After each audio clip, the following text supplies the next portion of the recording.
je veux parler d'un miracle que Jésus a fait quand il a marché sur les eaux. Alors peut-être même les plus jeunes, vous avez déjà vu dans vos livres bibliques Jésus qui marche sur les eaux. Et à premier abord, ça a l'air d'être une histoire qu'on connaît, une histoire qu'on dit « Waouh, c'est extraordinaire, Jésus a marché sur les eaux ». On se rappelle parfois des petits épisodes de ci et de ça. Mais si vous avez remarqué, les chants qu'on a chantés tantôt parlaient de venir dans la présence de Dieu, de se prosterner, d'adorer, de reconnaître qu'il était Dieu. Et c'est exactement ce qui arrive dans cette histoire. En fait, cette histoire est beaucoup plus qu'une histoire de miracle. Cette histoire est un moment clé où Jésus va révéler son identité à ses disciples. Rappelez-vous que cette histoire se passe le même soir où il y a eu la multiplication des pains. Donc, je ne vous fais pas tout le résumé des deux messages précédents, mais rappelez-vous le contexte. Il y a ce tournant dans les évangiles où Jésus va commencer à vouloir s'isoler avec ses disciples, même à réduire le nombre de personnes qui le suivent pour pouvoir se concentrer sur ceux qui sont sérieux. C'est même drôle de penser à ça parce que plusieurs fois, même dans l'histoire de Gédéon, Dieu réduit le nombre de gens, alors que dans nos églises, on parle toujours de croissance et on veut toujours aller avec la quantité, etc. Mais parfois, le Seigneur permet qu'un groupe de gens se retrouve isolés, plus petit, une plus petite église peut-être, mais dans sa présence parce qu'il a quelque chose en particulier, il a des choses à leur enseigner. Et dans cette histoire, il y a au moins autant de choses à retirer que dans la multiplication des pains. Donc, je vous invite, le dimanche, quand on fait les messages, de ensuite les relire chez vous, de rediscuter entre vous, de vous reposer les questions qui ont été dites dans le message, parce qu'il y a vraiment beaucoup de choses à découvrir et je suis sûr que je ne vous dirai pas tout. Donc, en retournant lire le texte pour vous-même, avec l'explication que vous avez entendue dimanche matin, vous pourriez être encore plus enrichi. Alors, pour nous mettre dans l'ambiance, on va commencer et on va lire la moitié du texte. Et la raison qu'on va lire que la moitié du texte, c'est qu'il y a tellement de choses qui se passent qu'on va d'abord décortiquer la première moitié et ensuite on gardera le reste pour la fin. Alors, cette histoire se trouve dans 3 des évangiles. C'est donc tout de suite après la multiplication des pains. Et on va prendre la version qui se trouve dans Marc, au Marc chapitre 6. Alors, Marc chapitre 6, à partir du verset 45. Aussitôt après, il, c'est-à-dire Jésus, obligea ses disciples à monter dans la barque. Écoutez, chaque mot est important.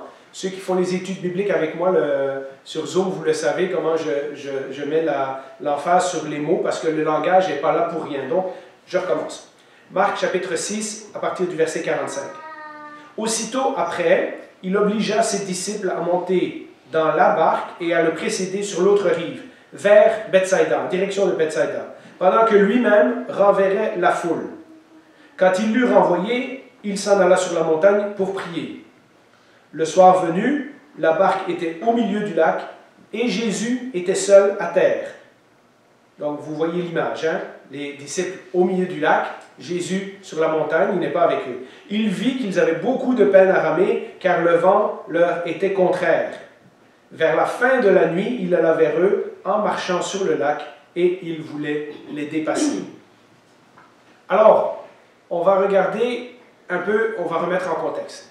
Quand on parle des miracles de Jésus, si vous allez sur TikTok, si vous allez sur YouTube, peut-être si vous avez des profs à l'école qui ne sont pas très pour les chrétiens, ils vont vous donner des explications rationnelles. Ils vont vous dire, par exemple, que les guérisons de Jésus, c'était psychologique. Jésus disait « t'étais guéri » et la personne pensait qu'elle était guérie, mais en fait, c'était psychosomatique. Ou alors, on va vous dire que la multiplication des pains, c'était pas une illusion, mais quand on hypnotise tout le monde, et quand on leur fait croire que... voilà. Et vous voyez, quand les gens ne veulent pas croire, ils vont trouver les explications les plus farfelues. Même s'ils n'ont pas de sens, ils vont préférer croire ça que de croire dans un miracle. Mais c'est des choses qu'on entend, c'est des choses qu'on voit. Quand on parle de résurrection, on va dire que c'est un complot des disciples. Vous savez, on l'a fait à plusieurs Pâques, on a regardé les preuves de la résurrection de Jésus, et les gens encore aujourd'hui se posent la question, ouais, mais comment on sait que ce n'est pas les disciples qui ont volé le corps, et puis qui ont créé une religion, et qui ont fait croire à ci, à ça. Donc je vous renvoie à ces messages-là. Et puis, le miracle de Jésus qui marche sur l'eau ne fait pas exception.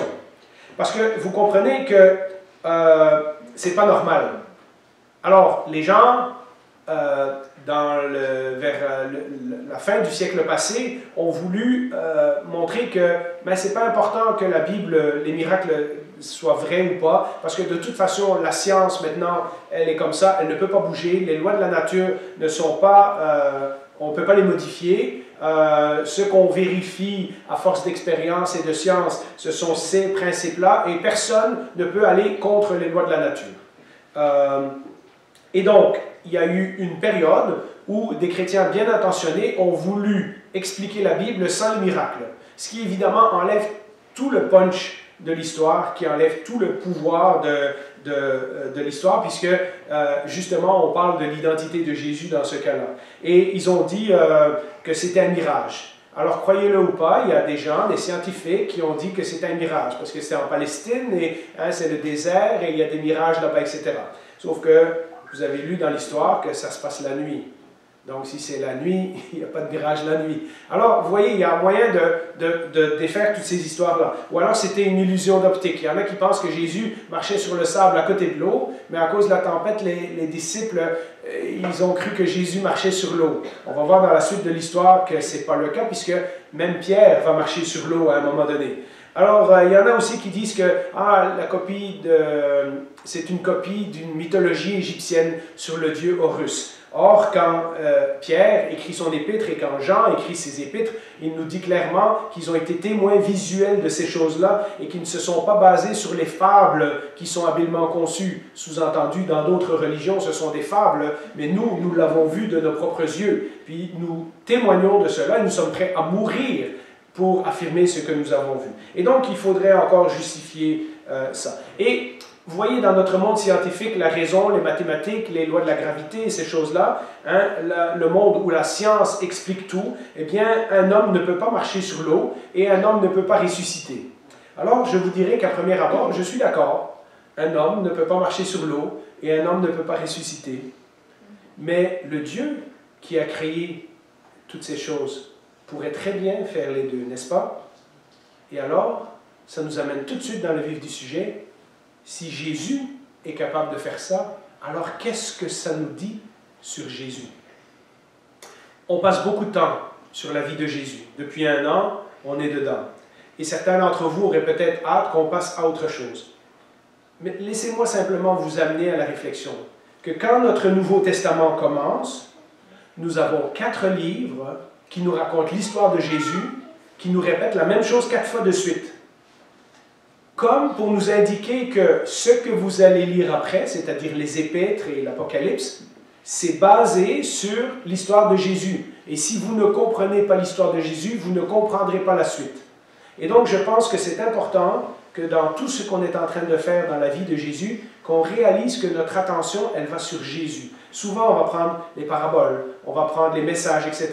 Et on va regarder surtout l'application que ça a pour nous. Et c'est une bonne chose. Il faut que le message nous motive et nous transforme en sortant d'ici.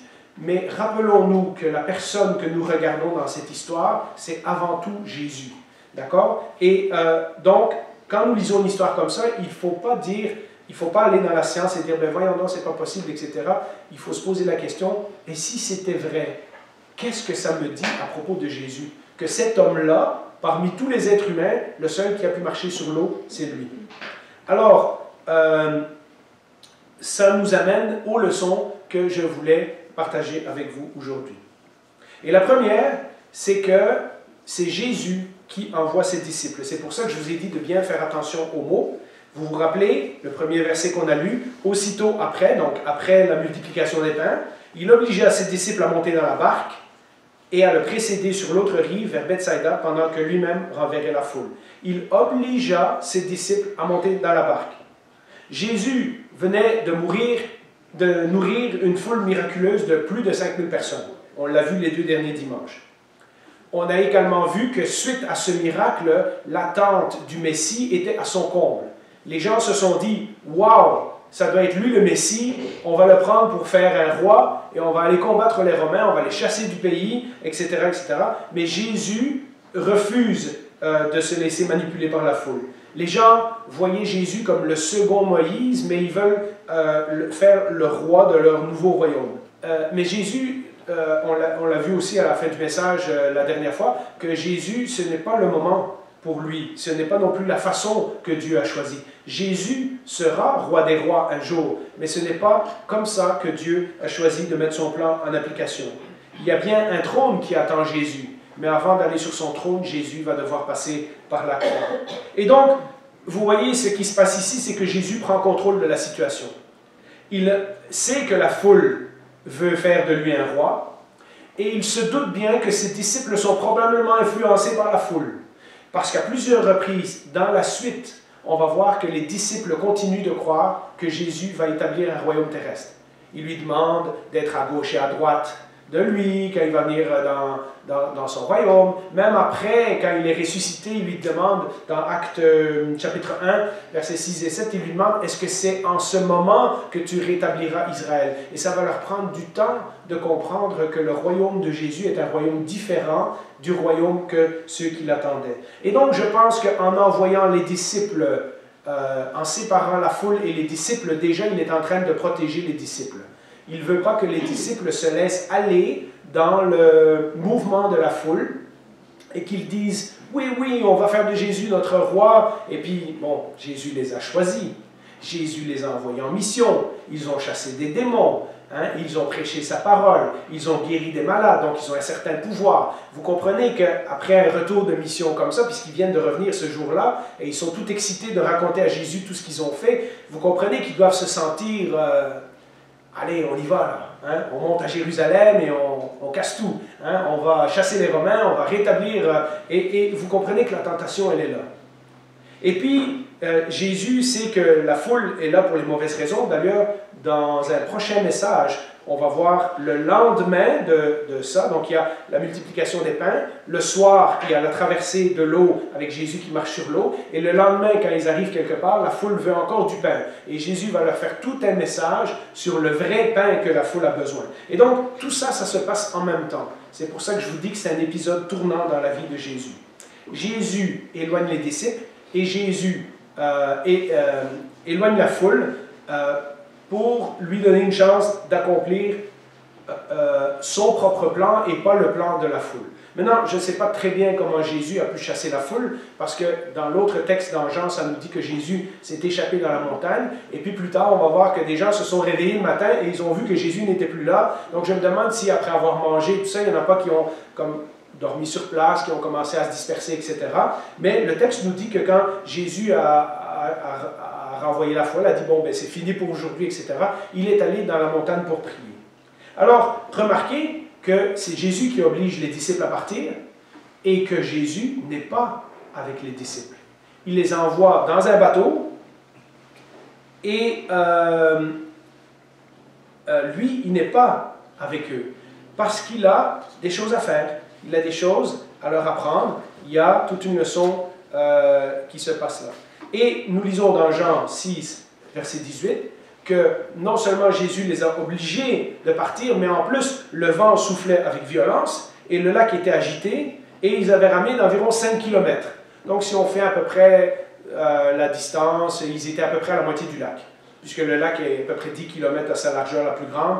Donc, les gens, plutôt que faire le tour à pied, traversaient régulièrement en bateau. C'est pour ça que Jésus est toujours en bateau avec ses disciples. Il va là, il va là, il va là. Mais voilà, plutôt que faire le tour du lac, il les envoie en bateau. Et les disciples sont des marins expérimentés.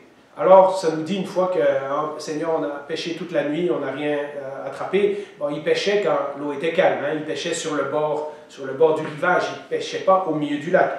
Et donc, en temps normal, ils auraient pu voir que le ciel se couvre et se demander pourquoi Jésus les envoie en bateau de nuit pour traverser le lac, parce qu'il n'y a pas de lumière à ce temps-là. Hein, quand il fait nuit, il fait nuit.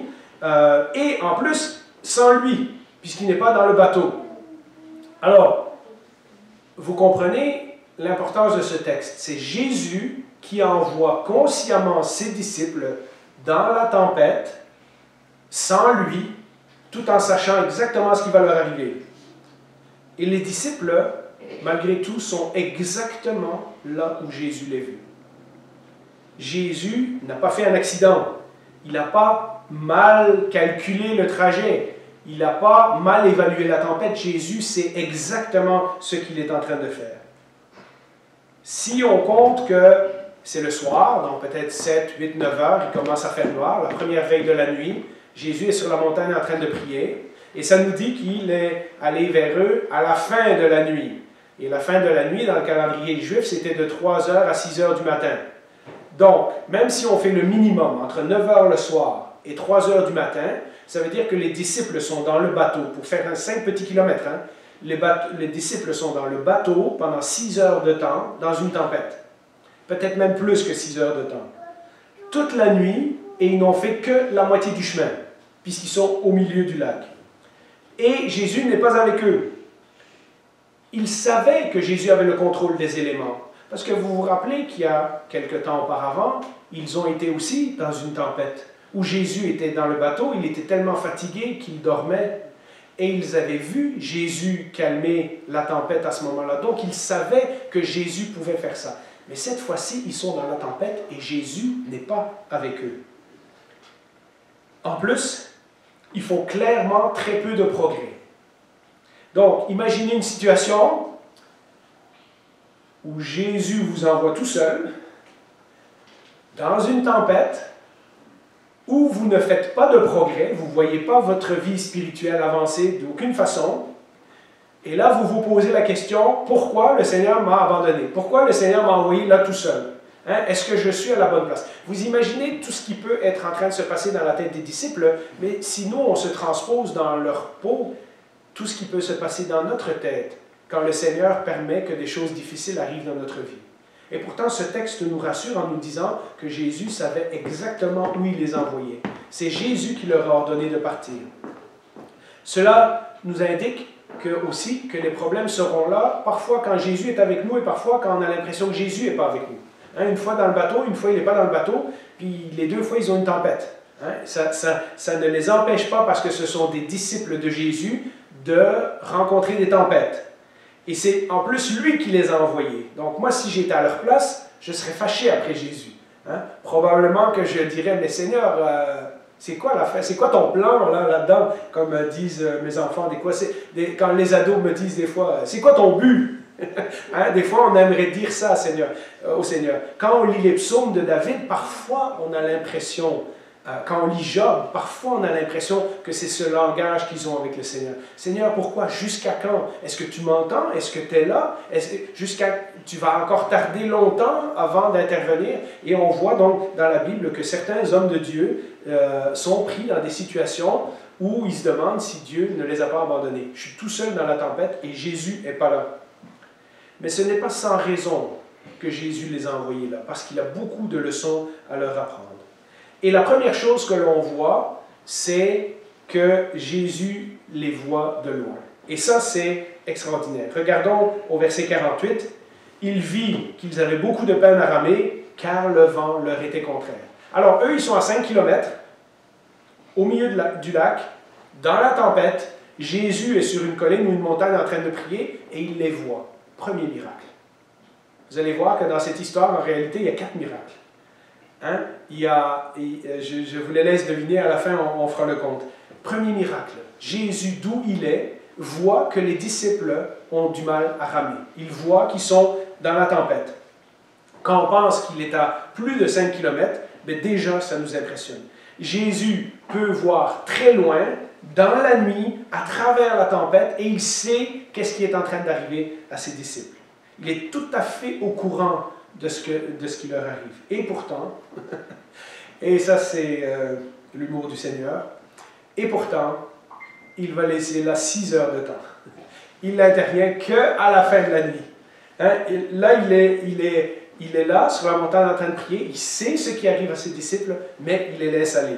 Bien, comme beaucoup de croyants, depuis tout ce temps-là, depuis des siècles, les disciples sont en train d'apprendre que Dieu dirige leurs circonstances, même lorsqu'il paraît nous avoir abandonnés.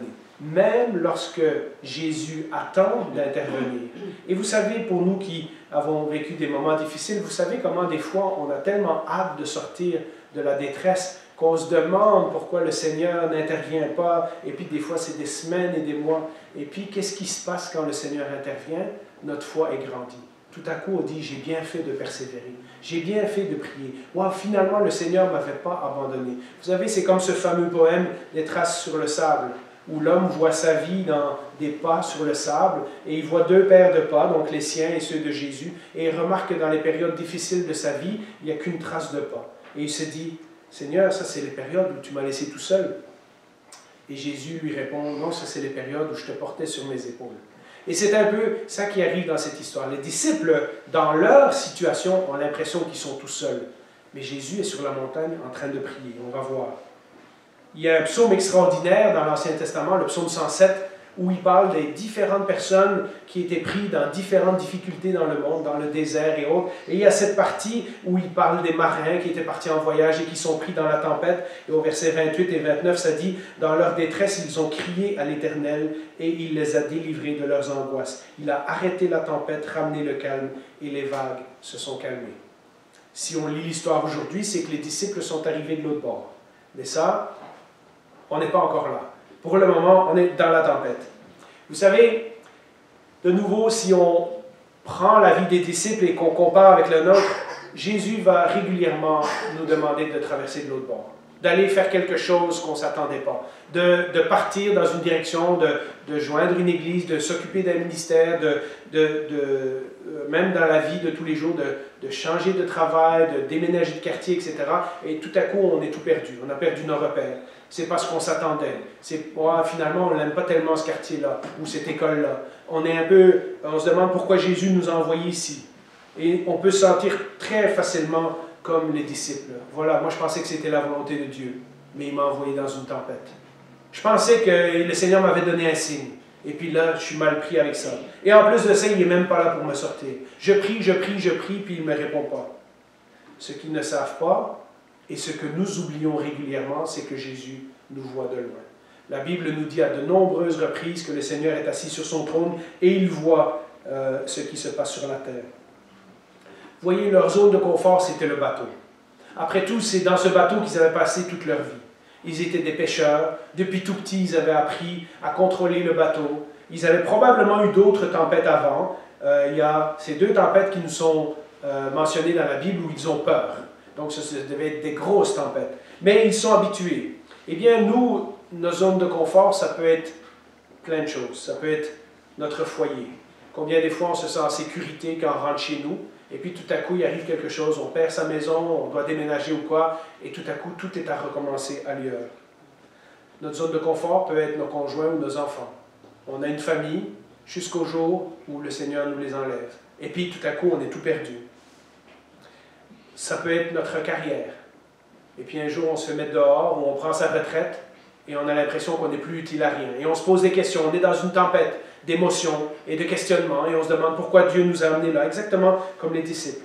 Ça peut être notre santé. On était confortable, on servait le Seigneur tant que notre santé allait bien. Et puis tout à coup, ça va moins bien, et on se demande, est-ce que je ne dois pas couper ci, est-ce que je ne dois pas couper ça?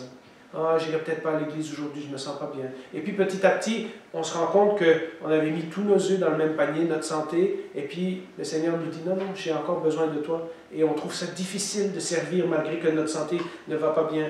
Vous voyez, notre zone de confort change. Ça peut être nos possessions matérielles, mais vous savez, comme moi, que toutes ces choses-là qu'on possède peuvent partir si facilement. Tout peut briser, les choses peuvent brûler, les choses peuvent être volées. Le Seigneur nous a donné tout un enseignement là-dessus. Ça peut être notre argent, ça peut être aussi même nos activités d'église. Certains d'entre nous, et c'est le cas pour beaucoup de pasteurs, si toute notre zone de confort, c'est ce qu'on fait à l'église, notre ministère, notre participation à l'église, nos activités, on s'occupe de ça, on s'occupe de ça, on s'occupe de ça. Un jour vient où ces choses nous sont enlevées, où ces choses nous sont perturbées, où ces choses deviennent compliquées, et tout à coup, nous nous posons la question, mais Seigneur, tu m'as envoyé là, puis tu m'as laissé tout seul. Qu'est-ce que je fais là? Et nous oublions que le Seigneur nous voit de loin. Et puis la tempête arrive, toutes ces choses dans lesquelles nous mettions notre zone de confort sont chamboulées. Vous voyez, ce ne sont pas des idoles. Les idoles, c'est les affaires qu'on est prêt à tout sacrifier pour garder à la place de Jésus. Ça, ce ne sont pas nécessairement des idoles, mais ce sont des choses qu'on garde sur le côté au cas où. Hein, c'est notre bateau, c'est notre zone de sécurité, c'est là où on se sent bien, c'est là où on se réfugie quand ça va mal. Et parfois, il n'y a plus aucun endroit pour se réfugier. On est dans la tempête, on n'avait pas prévu ce coup-là.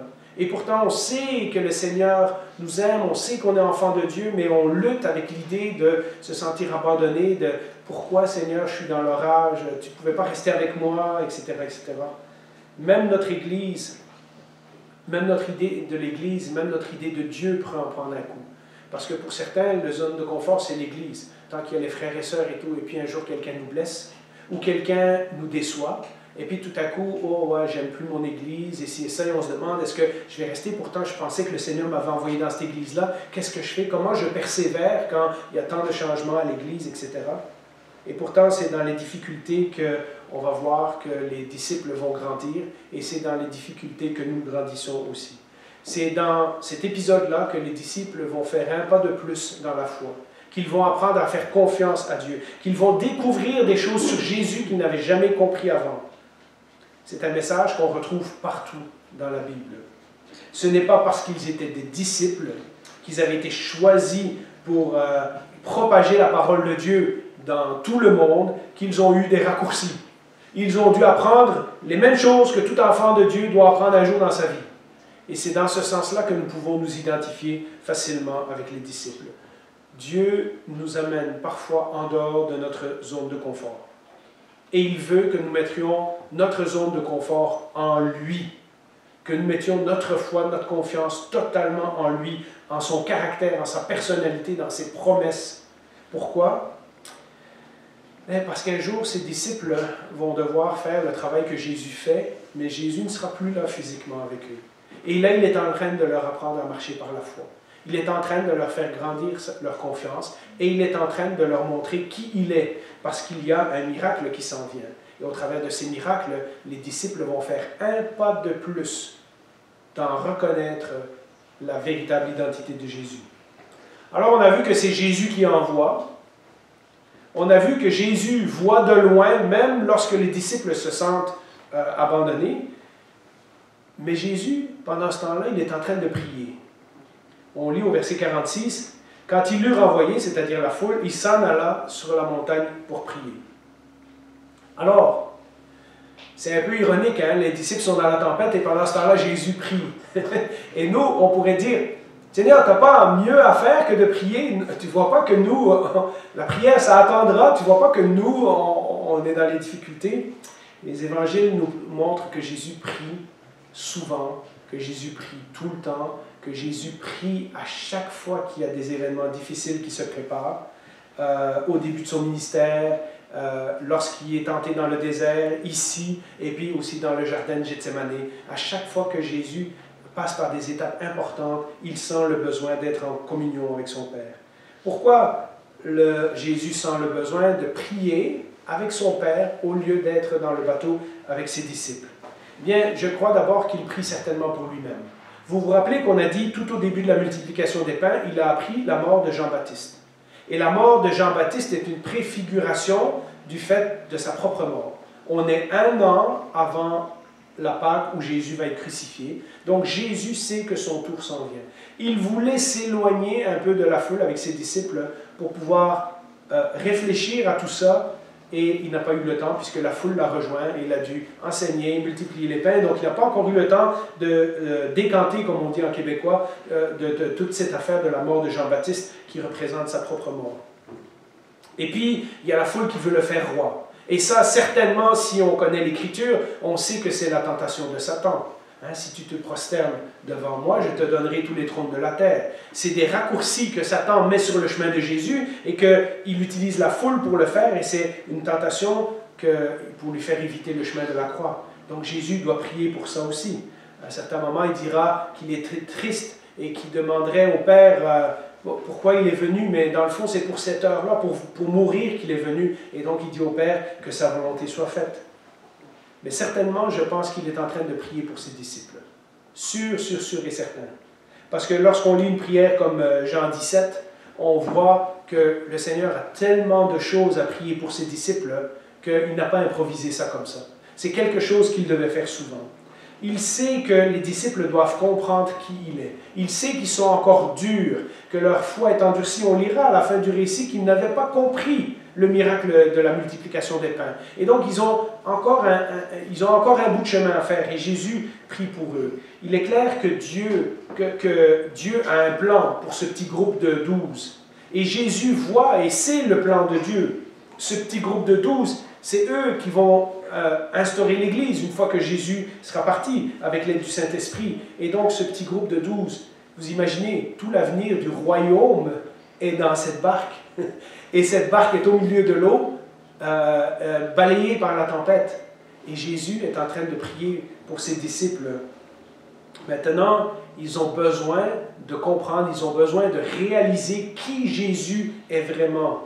Et bientôt, il va commencer à leur parler de sa mort pour les orienter vers une nouvelle compréhension. Et maintenant, il se concentre sur eux plutôt que sur la foule. Et donc, tout cela me fait dire que certainement Jésus est en train de prier pour ses disciples.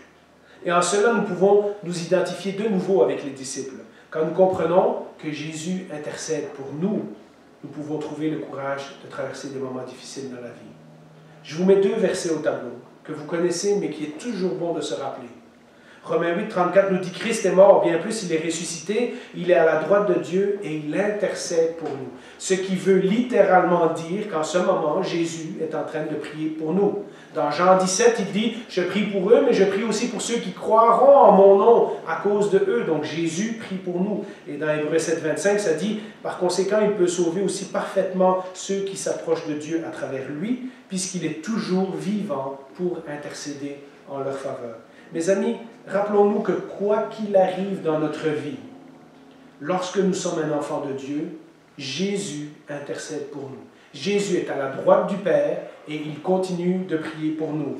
Jésus nous voit où nous sommes. Jésus connaît nos difficultés. Même parfois, c'est lui qui nous envoie dedans. Il voit nos craintes. Il connaît aussi nos péchés et il connaît nos doutes et toutes nos mauvaises compréhensions. Il voit nos questionnements et pourtant, il ne nous a pas rejetés. Pourtant, il a accepté de mourir sur une croix pour que je sois sauvé, que je devienne son enfant. Alors, il va continuer à nous aimer. Et il va continuer à prier pour nous, à intercéder pour nous, même lorsque nos vies sont complètement détruites, lorsque nos vies sont dans une tempête. Alors, on peut prier à Jésus, on peut crier à Jésus comme David l'obsède dans les psaumes et lui demander de nous sauver. Et quand finalement Jésus intervient, parce qu'il intervient toujours, et que nous comprenons qui il est et ce qu'il a fait pour nous, c'est là que nous réalisons que notre véritable sécurité se trouve en lui. Je ne sais pas si vous avez déjà été dans des situations, moi ça m'est arrivé, à des moments où finalement il n'y avait plus rien qui comptait, juste de savoir que j'étais dans les mains de Dieu. Il n'y avait que ça qui comptait. J'étais prêt à perdre tout le reste, mais j'avais besoin de savoir que j'appartenais à Dieu et que Dieu s'occupait de moi. Et ça nous fait grandir dans la foi. Parce que lorsqu'on a prié intensément au Seigneur et qu'un jour il est intervenu, qu'est-ce que ça fait? Ça agrandit notre relation avec lui. Tout à coup, on a une confiance en lui qu'on n'avait pas avant. Et on prie pour des choses qu'on n'osait pas prier avant. Et on trouve un courage et un zèle pour le Seigneur qu'on n'avait pas avant. Qui nous sommes en Christ est plus important que tout le reste. Nous devons savoir que nous sommes les enfants du Créateur de l'univers et du Dieu qui contrôle toute l'histoire. Celui qui nous voit et qui voit tout ce qui nous arrive et qui attend son moment pour intervenir. Ce message se trouve partout dans la Bible. Alors, je veux qu'on soit encouragé par ce message. Jésus nous voit, mais Jésus aussi prie pour nous. Et puis, peut-être, le message que moi, j'ai trouvé personnellement le plus extraordinaire dans ce texte, c'est la phrase qui dit que Jésus passe devant eux. Vers la fin de la nuit, donc après tout ça, après tout leur questionnement, leurs doutes, le fait qu'ils ont ramé, qu'ils n'ont pas avancé, puis là ils sont fatigués, ils sont mouillés, ils sont épuisés, ils sont peut-être épeurés, et puis après tout ça, vers la fin de la nuit, Jésus dit, bon maintenant je vais y aller. Et là, vers la fin de la nuit, il alla vers eux en marchant sur le lac, et il voulait les dépasser. Maintenant, Jésus fait un autre miracle que personne n'a jamais fait avant, ni depuis ce temps-là. Oui, il a bien eu le premier Moïse, puisque juste avant, il y avait la multiplication des pains, où on avait associé Jésus à Moïse, qui faisait tomber la manne du ciel. Il y avait Moïse qui avait traversé la mer Rouge. Mais vous vous rappelez, la mer s'était ouverte et ils avaient traversé à sec.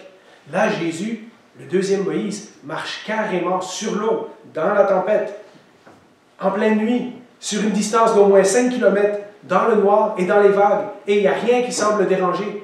Ça, c'est extraordinaire. Hein, Jésus n'est pas en train de se battre contre les vagues, il marche, et puis c'est comme si la tempête est obligée de se calmer en dessous de ses pieds. Hein?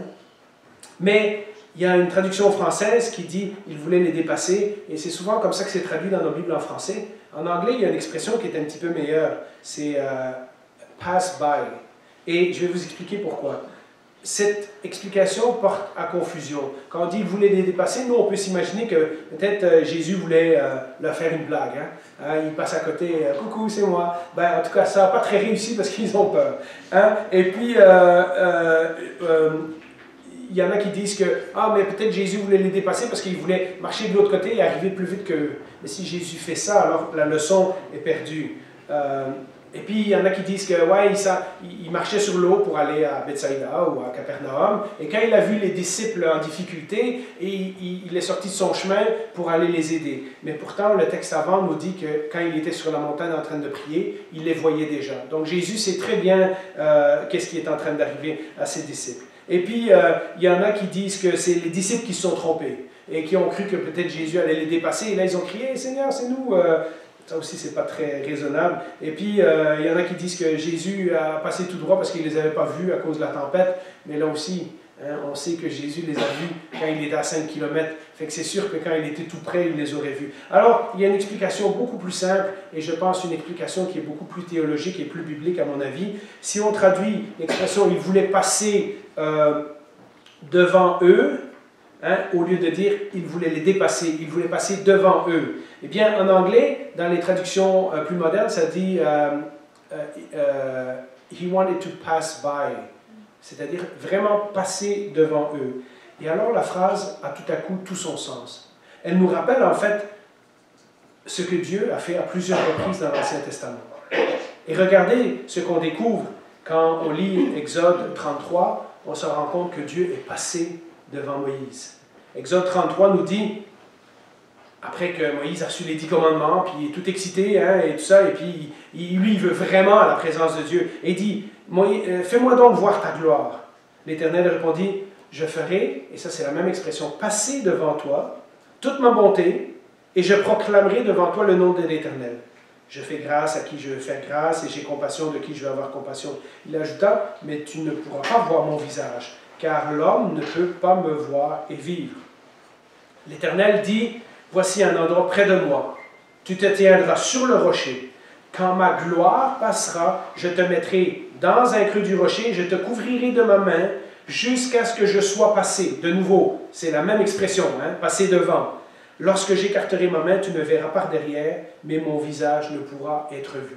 Donc on a déjà un exemple ici d'un endroit où Dieu passe devant Moïse pour lui montrer qui il est, pour se révéler. Et puis une autre fois, Dieu fait la même chose avec le prophète Élie, lorsque Élie est découragé, qu'il veut mourir. Vous vous rappelez dans 1 Roi 19, verset 11, l'Éternel dit « Sors et tiens-toi sur la montagne devant l'Éternel, et l'Éternel va passer. » C'est la même expression. L'Éternel va passer devant toi. C'est le moment où Élie est dans la caverne et qu'il entend le tremblement de terre et les orages et le tonnerre, etc. Et puis que Dieu lui parle, il entend le murmure, et puis tout à coup après Dieu lui parle. Eh bien, tout comme Dieu est passé devant Moïse et Élie pour révéler qui il était, Jésus veut passer devant ses disciples pour qu'ils voient qui il est et qu'ils croient en lui. Dans pas longtemps après cet épisode, il va y avoir la transfiguration où Élie et Moïse vont être présents sur la montagne avec Jésus. Et je pense que toutes ces choses sont liées. Seul Dieu pouvait marcher sur l'eau. Et Jésus est en train de montrer à ses disciples qui il est. En marchant sur l'eau, il est en train de les faire réaliser qu'il est encore plus que ce que les disciples pensaient. Tout le but de l'histoire, ce n'est pas que quand nous sommes dans une tempête, Jésus va venir nous aider, même s'il y a de cela. Le but de l'histoire, c'est que Jésus veut nous montrer qui il est vraiment. Le but de l'histoire, c'est que Jésus veut se révéler à ses disciples pour que leur confiance en lui grandisse. Alors, qu'est-ce qui va se passer ensuite? Eh bien, ça, c'est ce que nous verrons la prochaine fois. Alors, je vous invite à revenir pour le prochain message, mais pour le moment, on va finir avec ça parce qu'il y a déjà beaucoup de choses à méditer dans ce texte. On va finir par un mot de prière et puis par un dernier chant. Bien, Seigneur, nous devons reconnaître que dans nos vies où nous sommes beaucoup centrés sur nous, dans notre société où on a mis beaucoup l'être humain au centre, nous pensons que toutes les histoires s'appliquent à nous comme si nous étions les personnes les plus importantes de l'univers. Nous savons que nous sommes importants à tes yeux, mais pourtant, au travers de ce texte et au travers de la vie de Jésus, tu veux détourner les regards de nous et tu veux que nous les fixions sur toi. Tu veux que nous détournions les regards de nos circonstances, aussi difficiles soient-elles, pour pouvoir fixer nos regards sur toi pendant un moment. Pour apprendre à te connaître, pour apprendre à voir qui tu es vraiment. Pour que lorsque tu nous secours, parce qu'évidemment tu viens à notre secours régulièrement, nous puissions grandir dans notre foi, nous puissions dire « Oh oui, j'ai bien fait de mettre ma confiance dans ce Seigneur.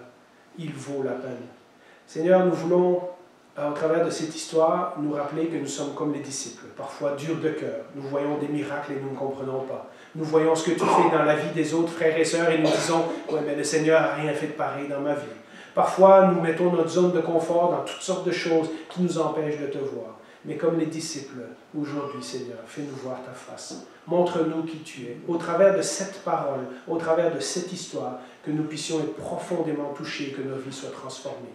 Merci Jésus d'avoir accepté de venir sur terre, de nous montrer ces choses, de t'être révélé à nous de toutes sortes de façons. Tu n'avais pas à le faire. Tu aurais pu exiger que nous nous mettions tous à genoux devant toi d'un claquement de doigts. Et pourtant, tu as accepté de quitter ton trône dans le ciel pour venir répondre à nos besoins, pour venir nous montrer d'une façon visible qui tu étais, afin que nous puissions te comprendre et mieux t'aimer. Alors Seigneur, c'est ma prière pour moi, c'est ma prière pour mes frères et sœurs, et nous te demandons encore de nous faire découvrir beaucoup d'autres choses au travers de ta parole, dans les dimanches qui viennent, si tu le permets. Au nom de Jésus, nous te prions. Amen.